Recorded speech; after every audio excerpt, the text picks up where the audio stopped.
tout était hors norme. D'abord la durée des débats, la surmédiatisation du dossier, et puis surtout les avocats en présence, c'est-à-dire que c'est la plus belle barre pénale que j'ai connue en 25 ans.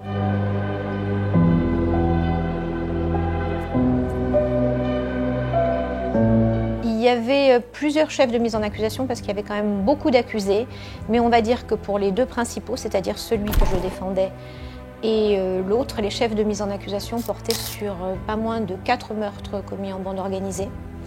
Et puis après des délits connexes d'association de malfaiteurs. Et puis pour mon client, aussi un reliquat d'usage de faux documents administratifs, ce genre de choses. Il y avait des gens qu'on regrette, il y avait Hervé Temim, il y avait Thierry Herzog, il y avait Émeric Dupond-Moretti qui intervenait avec moi en défense, il y avait De Apio, il y avait Moroni, il y avait Repstock, quand même une guerre d'ego terrible de celui qui allait pisser le plus loin. Je l'ai d'ailleurs plaidé. Quand ça, c'était intéressant parce que c'était des très belles rencontres humaines. Une émotion qui me revient la plus forte, c'est ce moment qui, en fait, on le dit, qui n'appartient qu'aux pénalistes, surtout quand il y a autant d'accusés, la liste des questions est extrêmement longue. Donc avant de donner le verdict et le délibéré, en fait, le président fait la lecture des questions et répond. Et en fait, l'accusé qui n'est pas juriste ne sait pas dans ce moment-là que la conséquence, ça va être en conséquence à l'unanimité, la cour et les jurys, après en avoir délibéré, vous acquittent. Et ce moment-là, qui est de quelques secondes, en fait, n'appartient qu'aux avocats, parce qu'eux, ils ont compris en amont.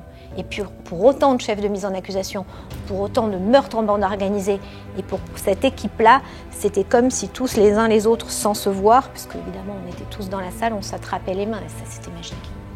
Alors un acquittement généralisé, et là aussi un acquittement tonitruant, enfin sur les chefs de meurtre en bande organisée, puisque mon client avait été condamné pour les délits connexes, mais la détention qu'il avait déjà effectuée dans les dossiers avait couvert, et le fameux, parce qu'il faut quand même en parler, appel raté du parquet général, puisqu'il y avait eu un appel principal. Alors on n'a jamais su la faute à qui c'était, je ne sais pas, soi-disant au greffe, et cet appel a été sans objet. Du coup, ils ont été acquittés de manière définitive.